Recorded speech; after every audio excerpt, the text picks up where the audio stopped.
उसके सत्यपाल मलिक तो कांग्रेसी नहीं है ना, कांग्रेसी तो नहीं है और 4 राज्यों के राज्यपाल रह चुके हैं। तो जब सत्यपाल मलिक की बातें आप डाइवर्ट करने के लिए अतीक अहमद की तरफ मीडिया घुमाती है, तो ये बताइए अतीक अहमद से हमारा क्या लेना देना जी?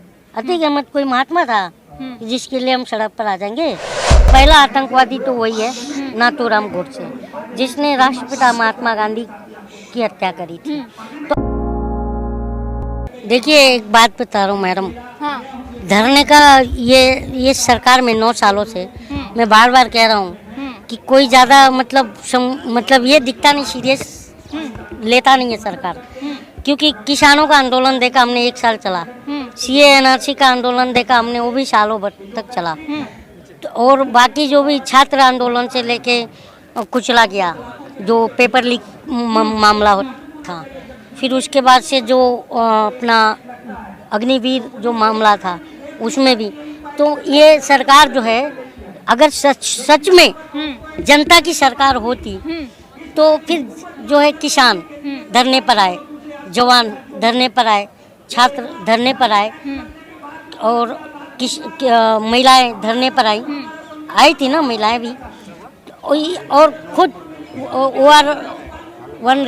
रैंक 1 पेंशन में फौजी भी धरने पर आए। तो आपको लग रहा है कि अपनी बात मनवाने के लिए या न्याय के लिए हमेशा धरने पर ही बैठना तो पड़ेगा? धरना सरकार सुनेगी? या मैं आपसे वही कह रहा था कि धरना वाली बात ही नहीं होना चाहिए। और पहले की सरकारों में हम देखते थे कि इतना धरना ज़्यादा दिन तक नहीं चल पाता था। और हमने अन्ना हजारे का आंदोलन भी देखा है, जिसमें उस समय की जो तत्कालीन मनमोहन सिंह की सरकार थी, उनके लोग आते भी थे मंच पर, अन्ना से मिलकर भी जाते थे।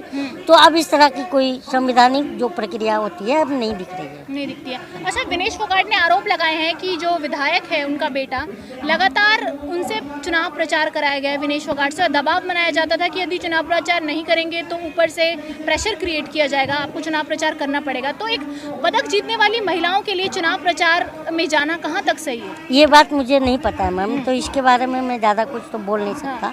लेकिन मैं एक बेटी के हिसाब से मैं आया था, क्योंकि देखो बेटियां दुश्मन की भी हो तो भी उनके जो है अच्छे भविष्य के लिए दुआ करना चाहिए।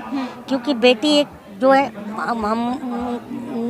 हम ऐसा मानते हैं कि औरत हो, लेडीज़ हो, ये कांच की तरह होती हैं। इन पर एक पत्थर भी फेंक दो तो टूट जाती हैं। तो इनका सपोर्ट करना चाहिए। और आप भी मेरी बहन की तरह हो, आप पर भी कुछ अन्याय होता हो और कभी आप कहीं आप बेबस पाती हो तो हम आपके साथ खड़े हो जाएंगे। ये हम भारतीयों का कर्तव्य होना चाहिए, क्योंकि हम 142 करोड़ 87 लाख हो चुके हैं और सब हम मिल कर रहे हैं। और हम भारत के लोग जो है आपस में भाई हैं, तो ये चीज़ें मैं मानता हूँ। लेकिन इस देश में कई आपराधिक तत्व भी हैं, जैसे आप हमारे समर्थन में खड़े हो जाएंगे, लेकिन वो नहीं खड़े होते। वो देश में जनता को जैसे आरोप प्रत्यारोप चलता है, आरोप लगाते हैं महिलाओं पर। देखिए मैम एक बात बताइए कि जो अराजक तत्व वो हर जमाने में रहे हैं, उसका एग्जाम्पल नाथूराम गोडसे भी है।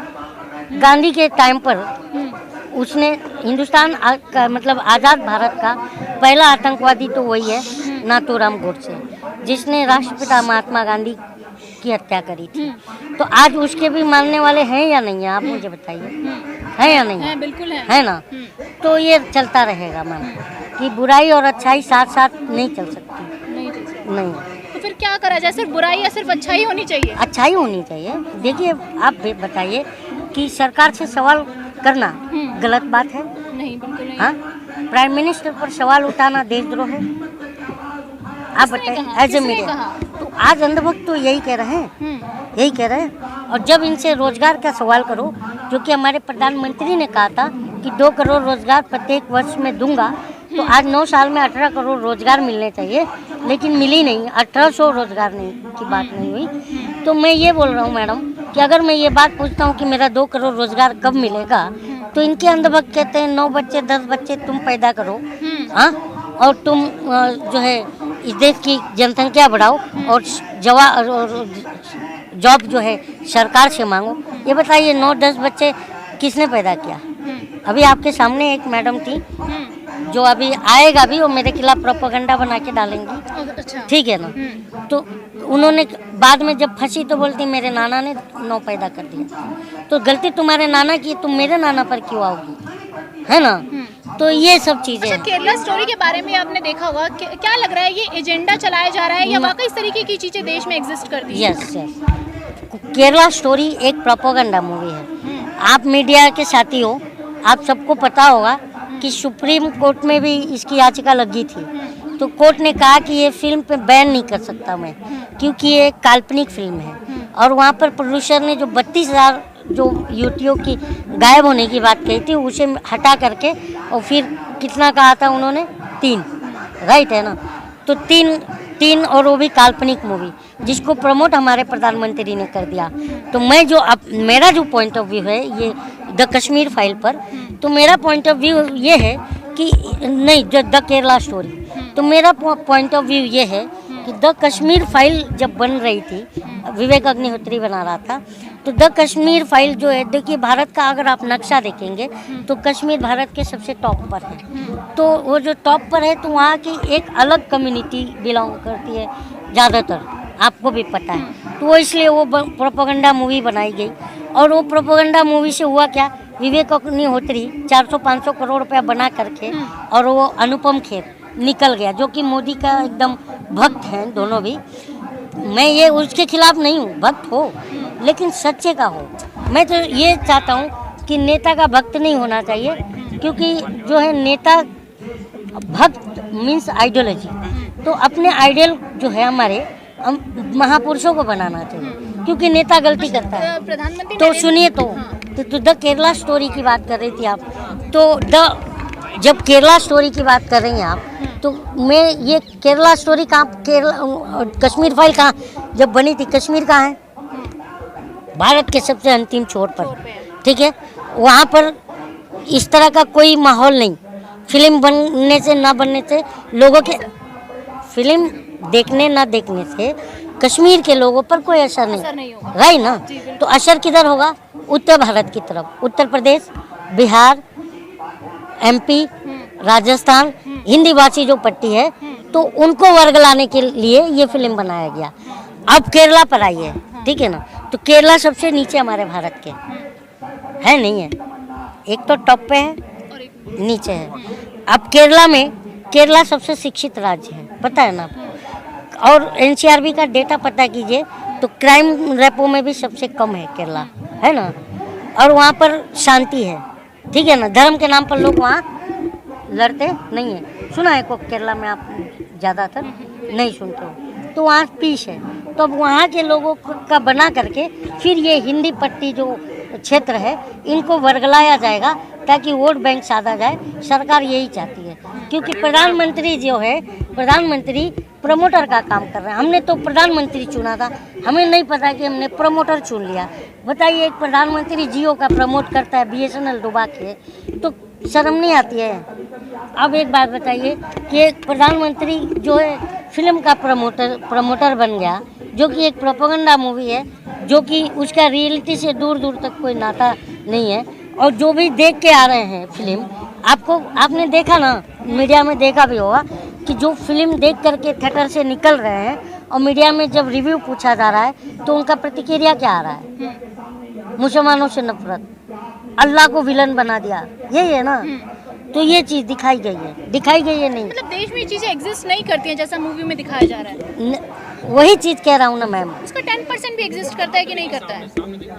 नहीं, मैं अभी आपको पूरा कश्मीर से कन्याकुमारी तक का मैंने हिस्ट्री बताई। तो ये एक सिर्फ वोट बैंक के लिए, हिंदी पट्टी क्षेत्र में लोगों का माइंड भटकाने के लिए। आप एक बात बताइए, the Kerala story as per government, मैं मानता हूँ गवर्नमेंट ही प्रमोट कर रही है, तो मान लीजिए कि मैं मान लेता हूँ इनकी बातें कि केरला स्टोरी, चलो मान लिया, तो ये बताइए कि केरला स्टोरी स्मृति ईरानी आकर के देख करके थिएटर के बाहर से कहती है सबको देखना चाहिए, ठीक है। तो ये बताइए, केरला स्टोरी 3 महिलाओं की बात है, ये 7-8 महिलाओं की बात है जो 18 दिन से धरना पर बैठी हैं। तो क्या ये देखना चाहिए कि नहीं देखना चाहिए। 41,000 के ऊपर युवतियाँ, एनसीआरबी का डेटा है कि जो गुजरात से गायब हो गई हैं, वो चीज़, वो भी महिला अत्याचार उत्पीड़न है नहीं है, वो देखना चाहिए नहीं देखना चाहिए। आप भी एक महिला हो, तो कहने का मतलब है कि सरकार जो है जनता के प्रति संवेदनशील नहीं दिखती है। जब जनता कहती है कि भाई हम कहाँ हैं, तुम्हारा 2 करोड़ रोजगार, तो क्या होता है, पुलवामा फाइल भी बनाओ, बनना चाहिए नहीं बनना चाहिए पुलवामा में, क्योंकि इनके सत्यपाल मलिक तो कांग्रेसी नहीं है ना, कांग्रेसी तो नहीं है, और 4 राज्यों के राज्यपाल रह चुके हैं। तो जब सत्यपाल मलिक की बातें आप डाइवर्ट करने के लिए अतीक अहमद की तरफ मीडिया घुमाती है, तो ये बताइए अतीक अहमद से हमारा क्या लेना देना जी? अतीक अहमद कोई महात्मा था जिसके लिए हम सड़क पर आ जाएंगे? हाँ, तुम भाई अगर इस देश का जवान जो है, इस देश का रखे ना, इस देश का जवान जो है इस देश का रक्षक है, तो इस देश के जवान पर बात करो ना आप, कि कैसे उनकी 40 जवानों की जान गई। क्योंकि तुम्हारा राज्यपाल, तुम्हारी पार्टी का नेता कह रहा है ना कि अगर मुझसे ये 5 एयरक्राफ्ट मांगे होते तो मैं दे दिया होता, लेकिन इन्होंने मुझसे नहीं मांगा। यही बात है ना। और नरेंद्र मोदी जी को मैंने बताया था कि हमारी सुरक्षा की चूक के वजह से ये गलती घटना हो गई, तो उन्होंने कहा कि चुप रहो, इस पर मत कुछ बोलो। मैंने अमित शाह जी को भी बताई, उन्होंने चुप रहने को कहा। ये वर्ड किसके बताइए ना, आप मीडिया से हो, बताइए ना, सत्यपाल मलिक जी की है ना, तो ये बताइए सत्यपाल मलिक जी को नेशनल मीडिया सीरियस नहीं लेना चाहिए? हाँ, डिबेट करना चाहिए ना। हाँ, डिबेट किस पे हो रहा है कि आप थकते क्यों नहीं? हाँ, तो ये सब प्रश्न उठता है मैम, प्रश्न उठना चाहिए। और देखिए, एक मजबूत लोकतंत्र की पहचान क्यों कब होती है? जब विपक्ष, इसलिए तो इंदिरा गांधी ने 2 सांसदों का इस्तीफा दिला करके अटल बिहारी वाजपेयी जी और लाल कृष्ण आडवाणी जी को संसद भेजा था, ताकि विपक्ष रहे, लोकतंत्र रहे। और आज ये लोकतंत्र को खत्म करने की बात कर रहे हैं, मतलब विपक्ष को खत्म करने की बात कर रहे हैं। तो ये बताइए, लोकतंत्र खत्म होगा तो लोकतंत्र जब खत्म होगा तो हम जनता के अधिकार भी तो खत्म होंगे, जो हमारा फंडामेंटल राइट्स है वो भी तो खत्म होंगे। ये चीजें ठीक।